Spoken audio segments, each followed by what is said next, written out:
Hola, ¿qué tal? Soy Helen Elizabeth Morales Miranda, docente del Grupo Atlas, y el día de hoy voy a hablarles acerca de una enfermedad llamada tuberculosis pulmonar. Entonces, ¿qué es la tuberculosis? La tuberculosis va a ser una enfermedad de infecto contagiosa crónica.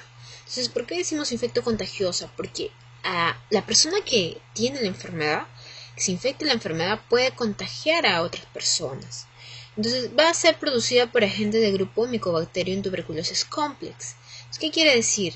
Este Mycobacterium tuberculosis complex van a ser varios, pero especialmente por el Mycobacterium tuberculosis o también el llamado bacilo de Koch. Entonces, es una infección crónica que va a tener mucha importancia, mucha relevancia, porque en el mundo va a generar muchos cuadros de lo que es aumento de la mortalidad. Entonces, la localización más frecuente va a estar en el aparato respiratorio, pero también se puede seguir por gran distancia por la afectación de otro órgano. Anatomopatológicamente, lo que se va a caracterizar es la formación de los granulomas. Es donde vamos a poder observar los granulomas. Entonces, eso es importante tenerlo en cuenta. Otra cosa más que tenemos que tener en cuenta de la tuberculosis es que, como les dije, el Mycobacterium tuberculoso va a ser el bacilo, la bacteria más importante, ¿no?, que va a producir ahora, pero también se puede producir por otras micobacterias, como el Mycobacterium bovis, el Mycobacterium africano, el Mycobacterium caneti, el Mycobacterium microti, que también pueden causar tuberculosis, pero todas estas especies no lo suelen hacer en individuos sanos. Normalmente tienen que ser individuos con una comorbilidad.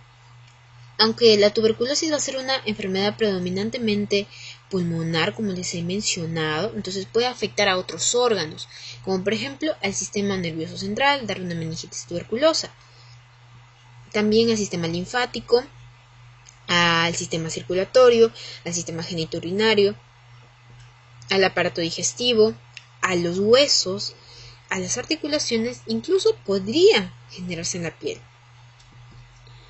Entonces, acá tenemos una imagen del micobacterio tuberculoso, ¿no?, que va a pertenecer a lo que son los bacilos ácido alcohol resistentes. No va a ser un gran negativo, un gran positivo, sino va a pertenecer a este tipo de bacterias. Entonces, va a ser una bacteria aerobia estricta. ¿Y eso por qué es importante? Es por eso que se va a encontrar predominantemente en los pulmones, porque en los pulmones vamos a encontrar que nuestros alvéolos se encuentran ricamente oxigenados, ¿no? Entonces eso es lo que van a querer los bacilos, ¿no? Entonces va a ser también no esporulado, va a ser inmóvil y no van a producir toxinas, ¿ya? Acá también tenemos otra fotografía del Mycobacterium tuberculoso. Entonces, es un bacilo que va a tener una medida de 1,4 micras, ¿no? Se va a desarrollar a una temperatura de 35 a 37 grados centígrados, una temperatura corporal. ¿Y qué es lo que va a encontrar en su estructura? En su estructura vamos a encontrar muchos lípidos.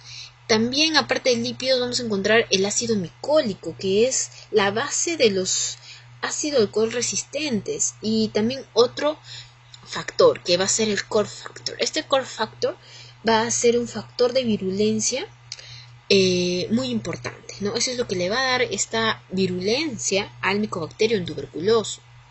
Entonces, ¿cuál va a ser el mecanismo de transmisión? Entonces, el mecanismo de transmisión, como vemos acá, vamos a tener una persona que va a ser la enferma, que va a tener la enfermedad, que va a ser la fuente de infección, y otra que va a ser el huésped susceptible, ¿no? Entonces, que va a ser una persona sana, ¿no?, para así decirlo. Entonces, el mecanismo de transmisión va a ser aerógeno. ¿Qué quiere decir?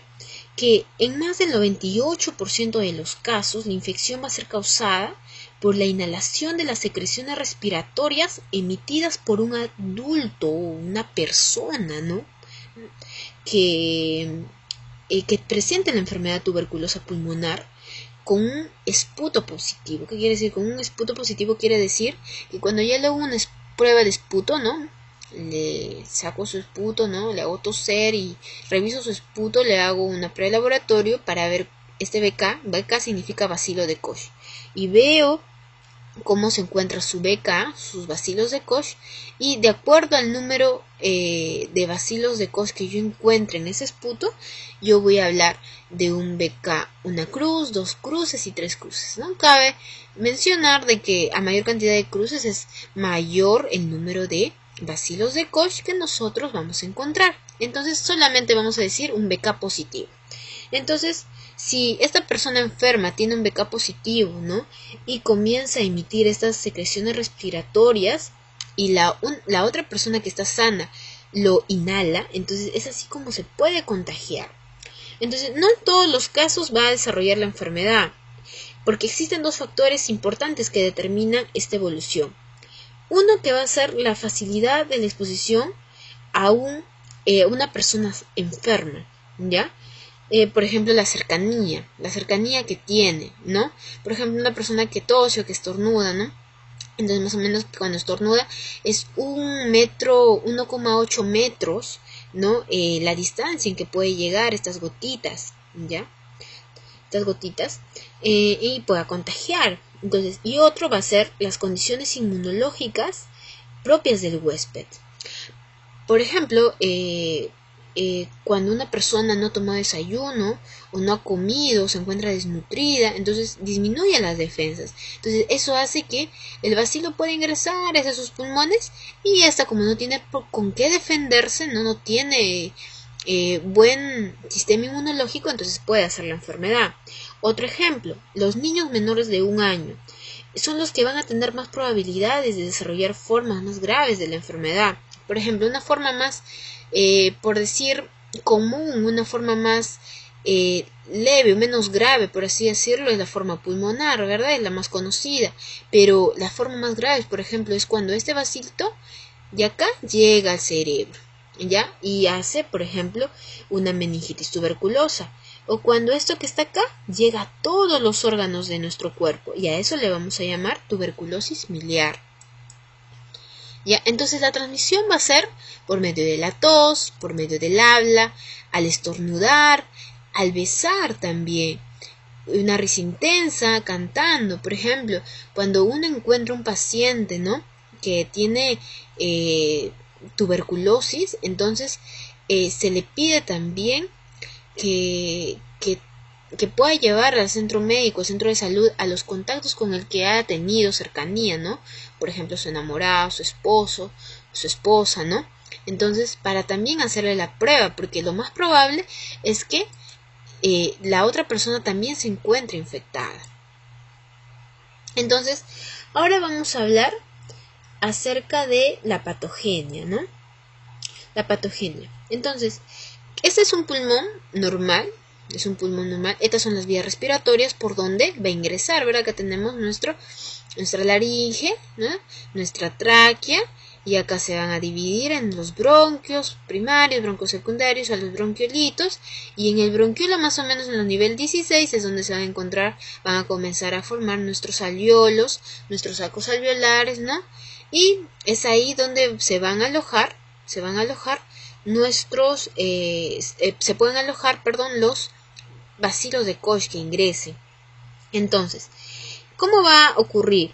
Lo importante también es saber que solamente las partículas inhaladas más pequeñitas, ¿ya?, las que contienen más o menos 1 a 3 bacilos, van a ser capaces de llegar al alvéolo y ser fagocitados por los macrófagos alveolares. Por ejemplo, pues nosotros acá tenemos esto verde que se encuentra acá, va a ser el bacilo de Koch, ¿ya? Viene el bacilo de Koch, el Mycobacterium, e ingresa a nuestros alvéolos. Normalmente van a irse al pulmón derecho, ya, en la parte superior, porque en la parte superior vamos a encontrar mayor cantidad de aire, ¿no? Y como dijimos, son aerobios estrictos, entonces por eso es que se van a la parte superior, y ahí es donde va a encontrarse nuestros macrófagos. Y estos macrófagos, viendo que estos bacilos de Koch son una amenaza, Entonces van a fagocitarlos, los fagocita. Pero, ¿qué es lo que ocurre con estos bacilos de Koch? Perdón, con estos macrófagos. No van a poder destruirlo. Ese es el problema. No van a poder destruir al bacilo de Koch. Entonces van a quedar en nuestro macrófago y dentro de ellos se va a encontrar el bacilo de Koch. ¿Ya? Y para que se dé esto se va a dar de una forma muy lenta. Más o menos dura de 14 a 21 días. Pero, ¿qué es lo que ocurre? Unos bacilos van a poder ser destruidos siempre y cuando sean débiles, ¿no? Pero como les digo, otros van a tener esa capacidad más agresiva, entonces no van a poder y van a tener los mecanismos de resistencia defensivos celulares. Entonces, ¿qué quiere decir? Entonces, eso va a hacer que como nuestros macrófagos no puedan parar la enfermedad, porque los van a fagocitar, no van a poder destruirlo, pero por lo menos lo que van a hacer es que esos bacilos no se diseminen por otros lados, ¿no? Entonces, ¿pero qué es lo que ocurre cuando no tenemos esos mecanismos de defensa? Bien, entonces vamos a producir una enfermedad que es la enfermedad tuberculosa, pero si esto lo controlamos, ya vamos a tener lo que es la prima infección tuberculosa. ¿Ya? La prima infección tuberculosa. Simplemente cuando nosotros tenemos el contacto con este bacilo de Koch es cuando ya tenemos la prima infección tuberculosa. Y entonces se va a constituir el llamado complejo primario.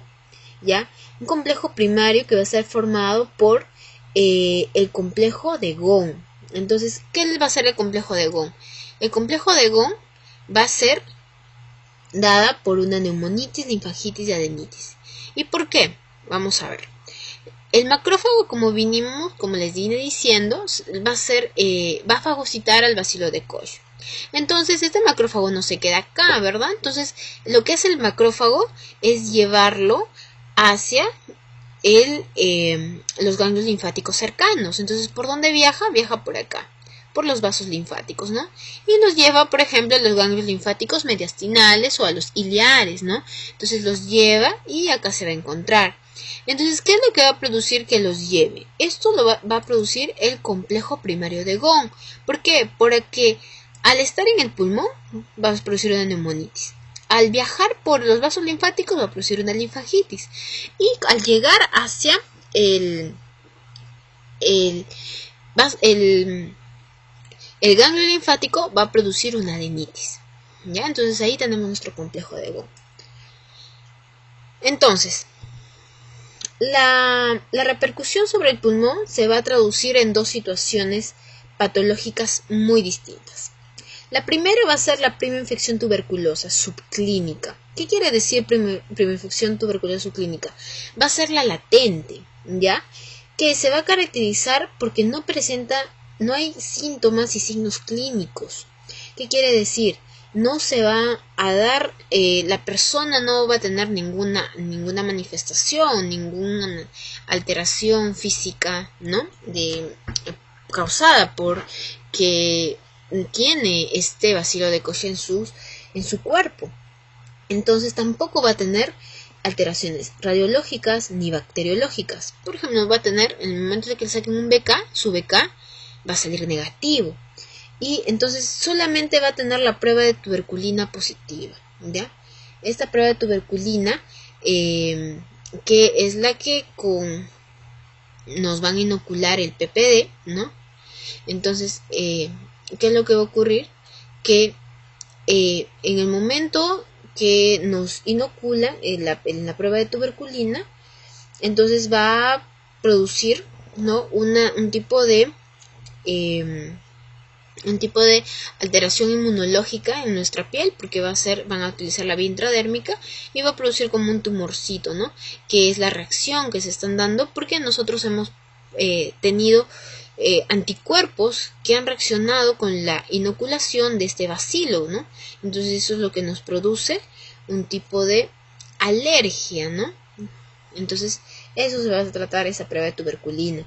Y Entonces, ¿esto qué va a hacer? Eso es lo que la mayoría de peruanos tenemos, porque vivimos en una sociedad en la que el Mycobacterium tuberculoso está en todos, está en muchísimos lugares, ¿no? Es muy frecuente tenerlo. Entonces, nosotros en algún momento nos hemos cruzado por con alguien o nos hemos cruzado con ese bacilo, ¿no? Más en los hospitales, por ejemplo, ¿no? Los estudiantes de medicina son los que más van a poder inhalar este bacilo. Entonces, ¿qué es lo que ocurre? Nosotros normalmente no hacemos la enfermedad, ¿no? Si tenemos un mecanismo de defensa muy bueno, ¿no? Entonces lo vamos a controlar y se va a quedar ahí latente. Pero, ¿qué es lo que ocurre si bajan nuestras defensas? Entonces, lo que ocurre es que este macrófago no va a poder controlar ya más este bacilo tuberculoso. Entonces, al disminuir nuestras defensas, ¿qué va a ocurrir? Se va a diseminar, ¿no? Y entonces, ahí es donde vamos a hacer la enfermedad tuberculosa, que es la otra situación patológica. Esta enfermedad tuberculosa, ¿ya? Puede ser primaria o puede ser también la llamada secundaria o postprimaria. La primaria va a ser cuando el paciente se encuentra sano, la persona, se va a encontrar sana completamente, no va a tener contacto con el agente. Por ejemplo, una persona que viene del extranjero, normalmente no van a tener, en países desarrollados el Mycobacterium tuberculosis es muy raro, ¿no? Normalmente es en países de América Latina y el África, lo que tenemos, TBC. Entonces, ¿qué es lo que ocurre? Viene una persona de otro país. Viene otra persona y recién tiene el contacto con el Mycobacterium tuberculoso. Pero resulta que esa persona no tiene disminución de las defensas, ¿no? Entonces tiene problemas de nutrición, por ejemplo. Entonces, ¿qué es lo que va a hacer? Va a ser la enfermedad tuberculosa primaria, porque es recién su primer contacto, ¿no? Entonces, va a presentar manifestaciones clínicas, ¿no? ¿Qué tipo de manifestaciones clínicas va a tener? Astenia, anorexia, fiebre, alteraciones en su peso, va a disminuir su peso, va a modificar su carácter, ¿no? Entonces, esas son las manifestaciones sintomáticas. Luego también va a tener bacteriológicas, es decir, cuando le hacemos un BK, una prueba de esputo, que ya les expliqué, me va a salir un BK positivo, o también va a tener alteraciones inmunológicas. Ahora, la enfermedad que se manifiesta antes de los 5 años, que sigue el contagio, se va a catalogar como una tuberculosis primaria. Ya, eso es lo que estamos viendo. Pero, ¿qué es lo que ocurre cuando se da una infección, pero que se desarrolla más tarde? O sea, tengo el complejo controlado, tengo mi bacilo tuberculoso controlado, pero como les dije, disminuyen mis defensas. Entonces, ahí es donde vamos a hacer una tuberculosis postprimaria, ¿ya? O también llamado secundaria o de tipo adulto, ¿ya? Bien. Ahora, ¿qué es lo que ocurre? Cuando nosotros no podemos controlar la tuberculosis en nuestras defensas, en nuestros ganglios linfáticos locales del pulmón, ¿no? Entonces, ¿qué es lo que va a ocurrir? Estos pueden viajar por las vías sanguíneas, como podemos observar acá. El bacilo está yendo junto con los macrófagos, ¿no? Están viajando y se puede llegar hacia el hígado, hacia el cerebro, me puede producir una meningitis tuberculosa, también puede llegar hacia el riñón y hacia demás órganos, ¿no? Entonces, es acá donde se pueden quedar de forma latente o hacer una enfermedad tuberculosa, ¿no? Entonces, por ejemplo, si llega al riñón, me puede hacer una fibrosis de tipo descendente, comenzando desde la corteza renal hasta llegar hacia la vejiga, en lo que va a producir una fibrosis y me produce una microvejiga. Entonces, como es lo mismo que les hablé sobre la infección primaria, ¿verdad? Entonces va a ser obligatoriamente exógena y la vía de entrada es el aparato respiratorio. Esa es la tuberculosis primaria. Entrada de acá y ni bien ingresa, hago la enfermedad. Pero, ¿qué es la tuberculosis secundaria? Es cuando mi cuerpo lo ha controlado, pero ¿qué es lo que ocurre? Lo que ocurre va a ser que Los demás, cuando disminuyen nuestras defensas, entonces el cuerpo ya no lo puede controlar más y vamos a hacer la enfermedad, ¿ya? Entonces, ¿qué es la historia natural de la enfermedad? ¿Qué es lo que ocurre en un paciente que presenta tuberculosis? Eso es lo que vamos a ver ahora, ¿ya? Bien, entonces,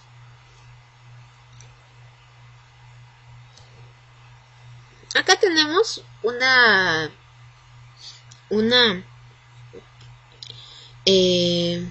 un gráfico muy bonito en el que me van a dar estos puntitos que se encuentran acá.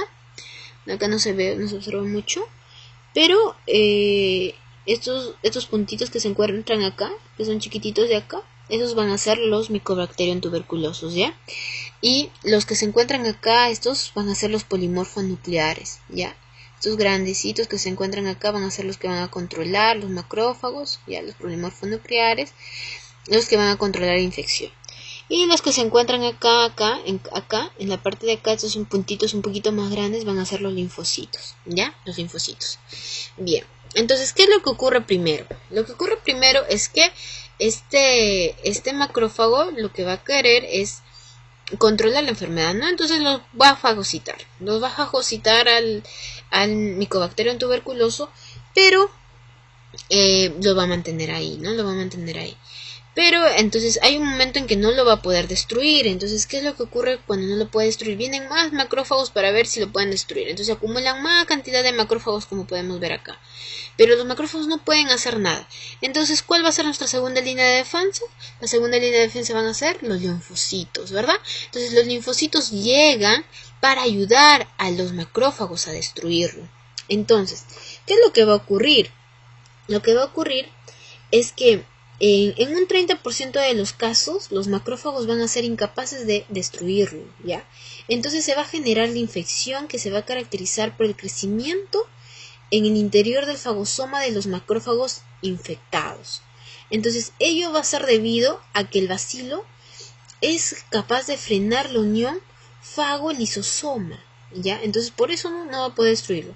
Histológicamente, en el foco de la infección se genera, lo que vamos a observar acá, se genera un granuloma, ¿ya? Se va a generar un granuloma que se encuentra acá, ¿ya? Que se va a caracterizar por la presencia de tejido necrótico intragranulomatoso y su estructura va a ser finalmente por la adquisición de la inmunidad, porque este macrófago va a querer destruir a estos bacilos, entonces se van a formar el granuloma, ¿no? Como un mecanismo de defensa. Entonces, con la inmunidad, los macrófagos que están infectados pueden activarse y destruir al bacilo de manera que se controla esta concentración de este, ¿no? Como lo vimos, se puede controlar y acá lo tenemos, ¿no? Aquí está bien controladito.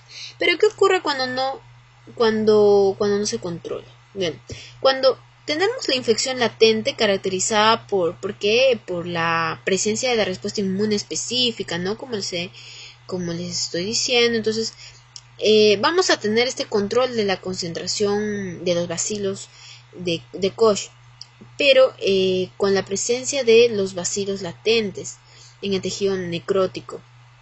Entonces, en medida de que los macrófagos van a ir drenando los tejidos, los bacilos latentes se van a confundir con esta necrosis y van a ser drenados hacia el espacio alveolar, donde pueden reactivar su crecimiento de nuevo. De esta manera se va a encontrar la infección durante años, ¿ya? Durante años. Entonces, ¿qué es lo importante de acá? Que como primero comienza a formarse el granuloma, y lo vamos a explicar ahora. Y entonces estos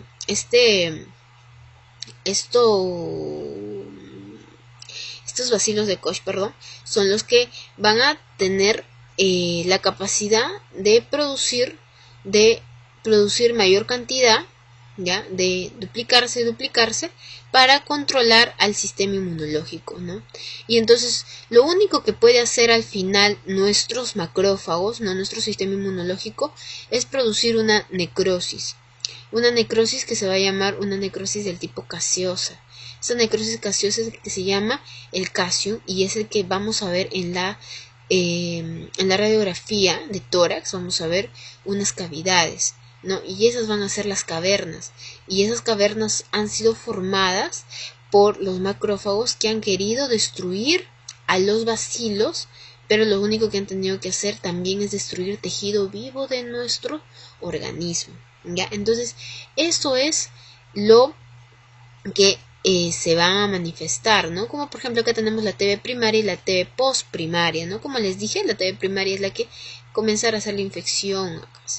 Pero la TB postprimaria, de lo que se encuentra latente, de nuevo se va a activar y va a comenzar a hacer la infección, ¿no? Va a comenzar a hacer la enfermedad.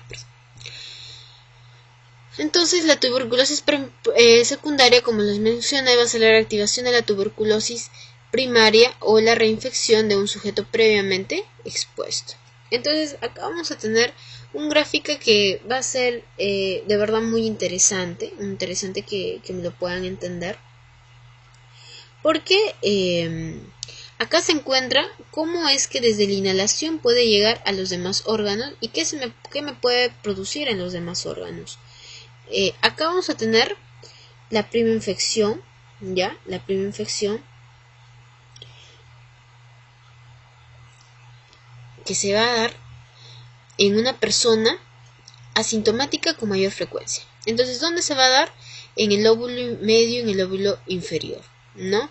Entonces, ahí es donde se va a encontrar, porque se va a, acá es donde se van a, como acumular o como se van a controlar, ¿no? Entonces acá va a tener la adenitis, la linfangitis que les mencioné y la neumonitis. Entonces eso es nuestro complejo primario de Gom, ¿no? Nuestro complejo primario de Gom. ¿Y qué es lo que ocurre? Eso se obtuvo en la primera infección, ¿no? Pero, ¿qué ocurre cuando disminuyen las defensas? Cuando disminuyen las defensas, entonces, esta primera infección se va a reactivar y me va a producir fiebre, tos, hemoptisis, ¿no? Hemoptisis, ¿qué quiere decir? Que en el momento que tose también va a toser con sangre, ¿no? Eso significa hemoptisis. Y eso se va a producir más que todo en el lóbulo superior, cuando se reactiva en el lóbulo superior. Y estas son las cavernas, que se acuerdan que les mencioné acerca de las cavernas, que cuando el macrófago no puede defenderse va a producir una necrosis que se llama la necrosis caseosa. Entonces esa necrosis es la que va a producir estas cavernitas que se encuentran acá. Entonces esa adenitis, esa linfangitis, esa neumonitis puede darse y puede producir también una diseminación hematógena, ¿ya?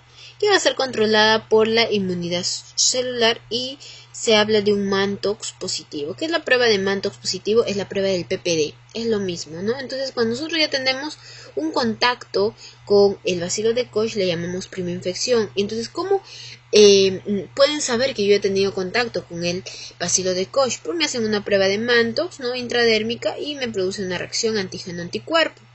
Y es así como saben que yo ya tengo la bacteria y tengo los anticuerpos dentro de mi cuerpo.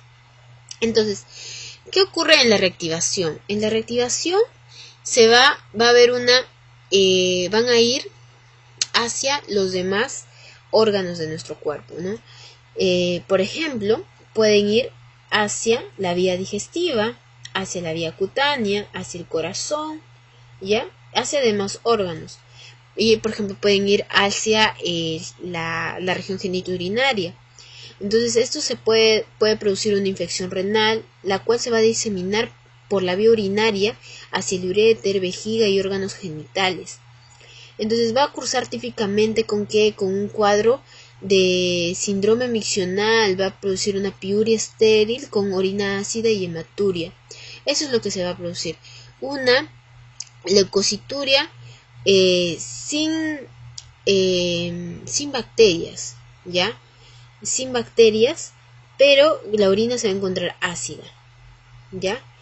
Y la tuberculosis genital, por ejemplo, la masculina suele afectar al epidídimo y la femenina en las trompas y puede generar en los dos esterilidad, ¿ya? También se puede dar una osteomielitis tuberculosa, una adenitis tuberculosa, una serositis, o sea, una pericarditis, una peritonitis, ¿no? También se puede dar una meningitis, ¿no? Entonces, eso es lo que se puede producir cuando se disemina, ¿no? Cuando se disemina. Por ejemplo, en una TBC que se disemina al hueso, tenemos una enfermedad que se llama la enfermedad de Pott, que es una espondilitis. ¿Qué quiere decir? Que va a afectar a la columna vertebral. Entonces, afecta al cuerpo vertebral. Entonces se va a producir un aplastamiento y una cifosis que me va a producir también llamados abscesos fríos y también las llamadas fístulas, ¿no?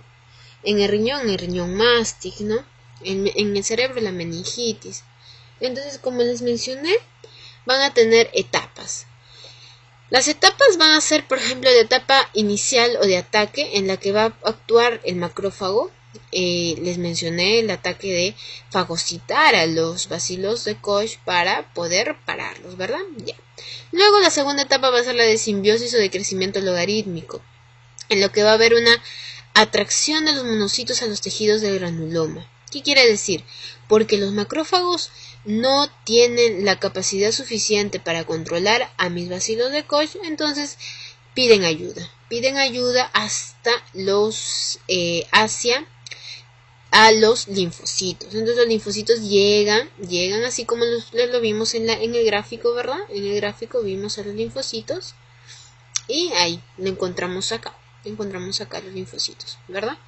Luego el segundo va a ser el control inmunitario. El control inmunitario en la que se va a dar la formación de la necrosis gaseosa, porque no se va a poder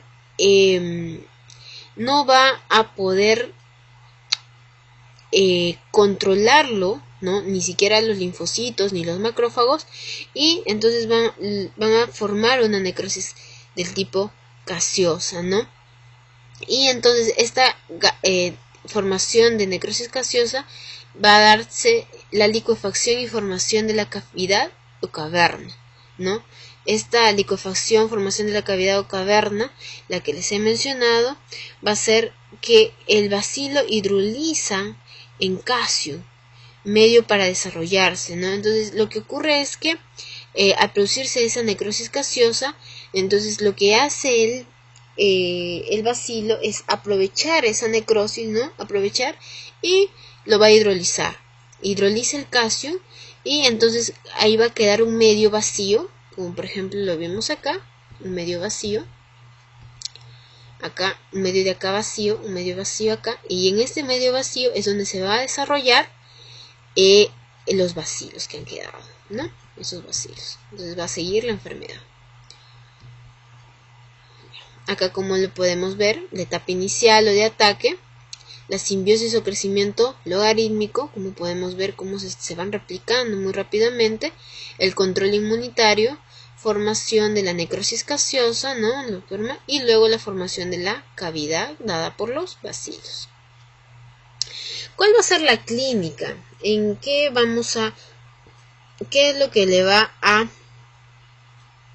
caracterizar a la tuberculosis? Por ejemplo, la sintomatología de la tuberculosis pulmonar primaria va a ser muy inespecífica. La mayor parte de los síntomas van a ser valorados retrospectivamente. ¿Qué quiere decir? Vamos a tener síntomas generales, ¿no? Como lo que les mencioné, la astenia, la anorexia, ligera elevación febril, pérdida de peso, modificación del carácter. La fiebre puede ser el síntoma principal y con características similares a las que se encontraría en una fiebre tifoidea, por ejemplo, ¿no? Entonces, es ahí donde se denomina también tifobacilosis de Landowski, ¿ya? Es por eso se asemeja a una fiebre tifoidea, ¿no? Como fiebre cefalea. Luego tenemos el síndrome por hipersensibilidad a las proteínas del bacilo de Koch, que me va a sugerir una etiología tuberculosa, por ejemplo un eritema nodoso, ¿Qué se va a hacer un eritema nodoso? Se va a caracterizar por nódulos rojos, calientes y muy dolorosos a la palpación, que aparecen en las zonas de extensión de los miembros, ¿ya? En la zona de extensión, especialmente en la cresta tibial. En la cresta tibial es donde se van a presentar que todos estos eritemas. Luego la queratoconjuntivitis flictenular. Esta también es un pequeño flictema a nivel de la córnea que se va a acompañar por conjuntivitis. Luego también los síntomas respiratorios, los clásicos, ¿no? El tos, el dolor torácico, la expectoración, la hemoptisis. Aunque son poco frecuentes, bueno, en realidad se van a encontrar especialmente en los complejos primarios que han sufrido complicaciones del tipo evolutivas, ¿no? Entonces, vamos a tener estos tipos, ¿no? También podemos presentar depresión, sudoración nocturna, que es muy característico, ¿no?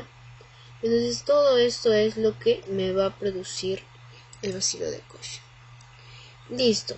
Esto creo que es en resumen lo que es tuberculosis, ¿no?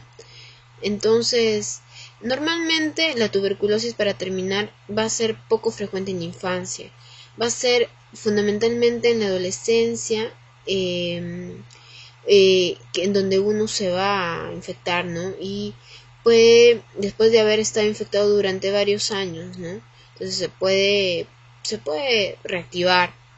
Y también esta reactivación, como lo venimos diciendo, va a ser endógena, ¿no?